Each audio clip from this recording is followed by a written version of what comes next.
It's time for our first conversation, and we're talking with Dr. Kendra Flores Carter, who's a professor of social work at the California Baptist University. And we're going to be having a conversation on the adverse effects of childhood trauma.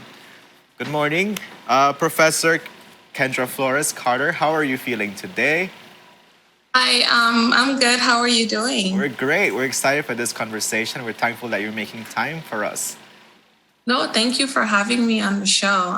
It's definitely, one of the things that I really enjoy talking about. My background, just a little bit. I did work for 10 plus years in a medical setting where I dealt a lot with child abuse and trauma. I was a pediatric and mother baby social worker. So a lot of the work that I do is really around maternal child health. Oh, wow. That's pretty cool. Thank you for sharing that. So definitely it's going to be an interesting conversation. One of the things that we've been mentioning a lot on the show has been addressing generational trauma, childhood trauma, and how this affects the development of everybody, not just the individual, but the community on a whole. So it's definitely going to be an enjoyable conversation with you. Ren? So, wonderful. Professor, I want to talk about first what we can consider childhood trauma, because I think people hear it and they're just like, okay, I kind of got an idea, but if you could put a definition or put some context into what would be considered childhood trauma, could you give us some examples so people can be able to identify something in their mind? Yeah, of course. We identify childhood trauma as things like having an incarcerated parents and experiencing the trauma of that removal of the parent from the home. Kids that are entering child welfare systems that can create a traumatic, event for their life. Physical, sexual, emotional abuse and neglect. Things like natural disaster. Things like the pandemic can cause trauma for children because it was really a shift from reality, what they're used to. Family and community violence is also another major factor that influence trauma. If a child is scared to live in the environment that they're in, it can create a fear and a constant, living in what we call toxic stress situation. A sudden loss of a loved one, like the death of a parent, the death of a caregiver, grandma, grandpa, it can definitely put a child where they're experiencing some trauma related to that, especially if it's unresolved trauma and if they're not dealing with it. And so that can definitely, be some definitions of life events that could happen that could cause trauma-related issues for a child. Thank you so much for that definition. You said something that I really love, and I really hope you can just maybe expound on it.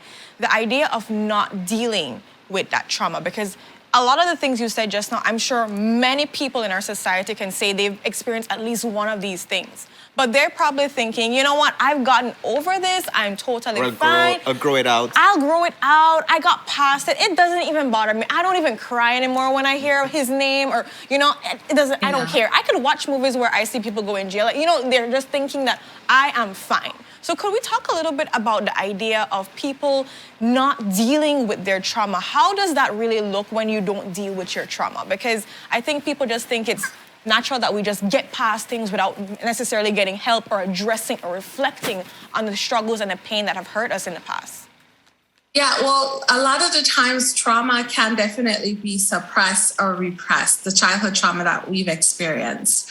My A score is a 7, so that's a high number for trauma, right? And so what happens is a lot of the times you do function just fine until you're triggered in adulthood, something that triggers you remembering the trauma that you experienced, whether that's you now being an adult and being in a domestic violence relationship, whether you're an adult and you're in an intimate partner relationship, and then you're realizing that the sexual abuse then becomes a factor, being close and having that intimacy with your partner is a problem for you.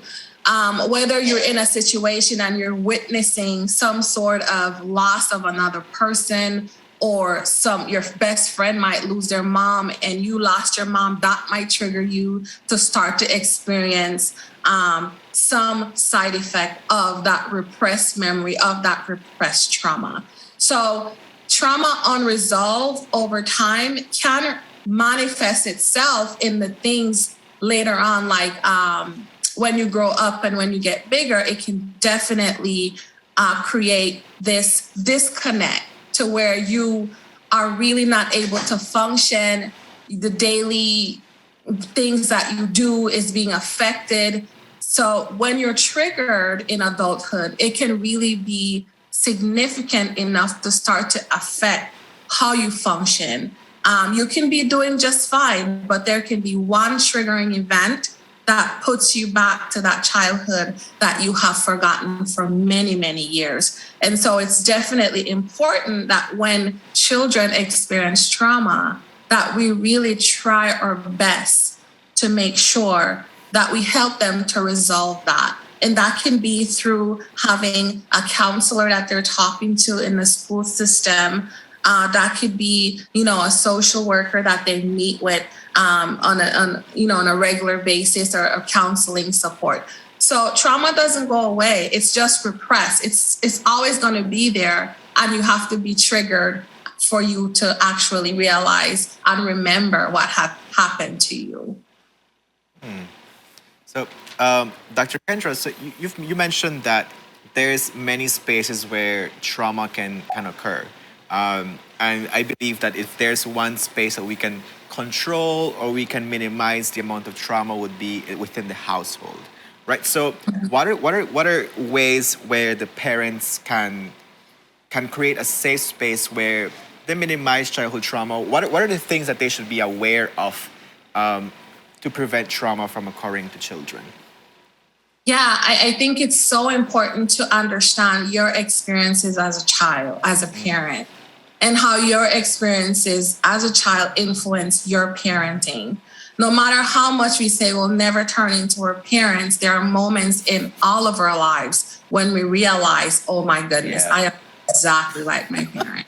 And so you really have to reassess and be mindful when you have children of really how you're talking to them, how you're deciding to discipline your child. If and the thing about transgenerational trauma is that if you are significantly abused and that was a way of discipline, you can repeat that cycle and it becomes cyclical.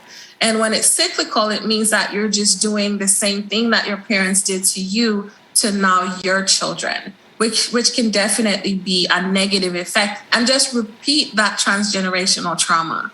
So it's definitely important to make sure that you're being mindful of the parenting styles that you have and what you want to change for yourself. And that will take work on your behalf because you are how you grew up and you are the product of your environment. And no matter how much we say, no, you're not. Yes, you are. If you grow up in a dysfunctional environment, then you become a dysfunctional adult. And so trauma really is something that needs to be addressed. I go to Belize often. I was actually born in Belize, and I see a lot of the manifestations of trauma in the gang violence that it's significant in the city. And so it's really important to understand what happened to these children to where they're really thinking that violence is the answer for everything, right? And so there's definitely a need to begin to address the system with family and looking at what's going on in the homes and how we can work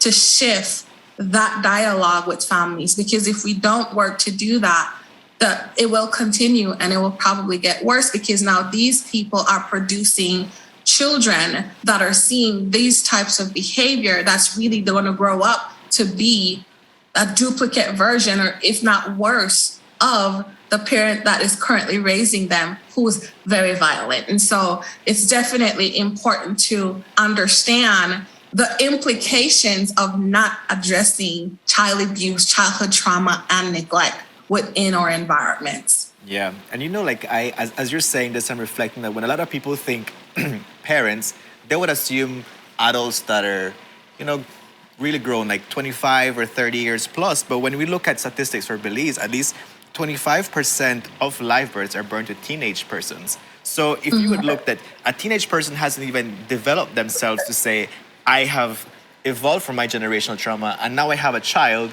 and You're inflicting all of that trauma onto that child all over again. Like you Exactly. said, it's a cyclical thing where it just continues and continues, and you don't see anything wrong with it. And I think that is a problem that we have in society. A lot of times we don't see what we're doing, our parenting styles, as wrong. There's less reflection because we think that this is the way we've been taught, this is the way I see it outside. I know my neighbor does it this way. Or, you know, you look at different ways to justify the actions instead of saying, maybe this is wrong. Because a lot of times people don't want to be wrong. Like, you want to be right, because if you're wrong, that means you have to have an honest conversation of how can you make things right? How can you change your behavior? And we don't like change a lot.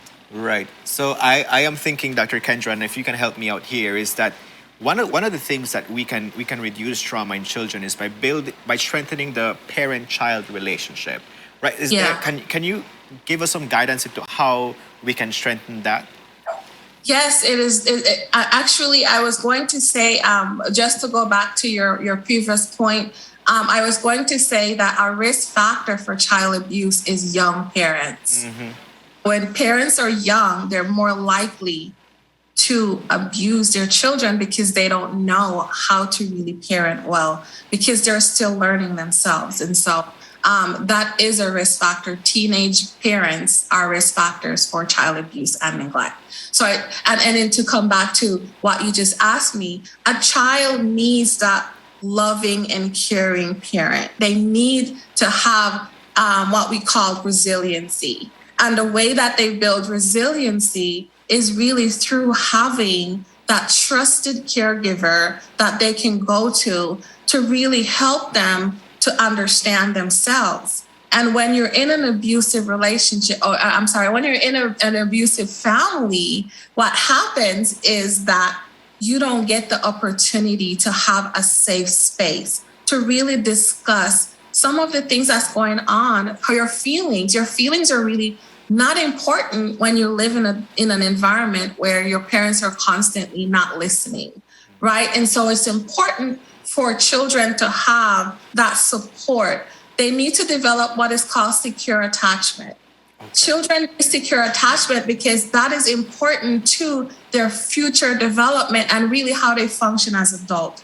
And if they don't establish secure attachment in that parent-child relationship during their childhood, it really is a negative implications for the way that they function in their adult life, meaning that they have a difficult time building relationships. They have a difficult time holding jobs sometimes. They have a difficult time understanding that, hey, when someone says maybe, hey, we can't do that or it's not okay, they have what's called poor impulse control, meaning that they want it how they want it and you cannot tell them otherwise, or you see them going off and not understanding that there's boundaries that you need to figure out in life, boundaries in school system. So these are maybe the children that you're seeing that really get upset when the teacher is trying to say that is not okay, right? You cannot do that. So there is a lot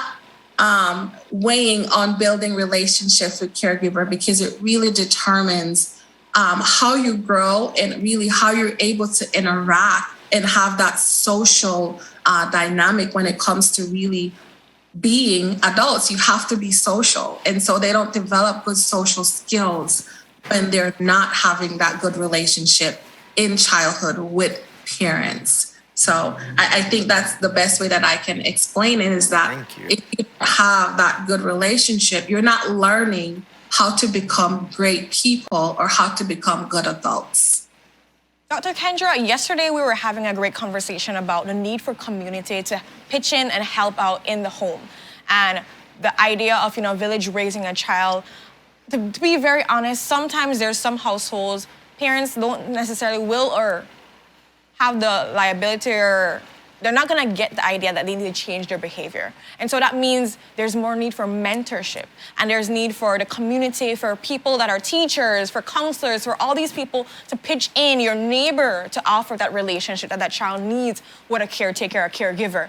And so could you give us some tips on how people can be able to offer that kind of relationship? If you don't for instance, this is your neighbor, let's use it as that, and you're seeing a child that's being neglected at home, probably being abused at times as well, emotionally abused, how can that neighbor extend that courtesy of giving love to that child? Like, how does it start off? How do you begin to develop that relationship with that child?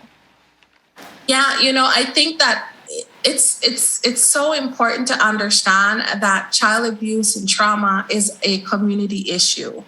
Any form of abuse, right? Even if you hear someone, parents fighting and there's children at home, that's emotional abuse if the child is hearing that. You're emotionally abusing your children. And I think it's so important to understand that you have to work towards being helpful in a way, offering support to maybe the family, understanding what's going on. It's really a sticky situation because that's their children, right? And it's like when you're trying to offer support, it becomes a little bit invasive for some people. They might get mad, like, why are you trying to meddle in my life with my kids? You have your own children. But it is okay to do that. And I think we need to create an environment where we say, if you see something, you notify the important people, you notify Child Protective Services and say, hey, this child is being neglected, this child is being abused, this child is being harmed in the household, and I need you to go and check it out. It's always important to really reach out to Child Protection Services if you suspect abuse at all. It doesn't have to be confirmed. I know for me, my work with children, I didn't necessarily have to see bruises, cuts.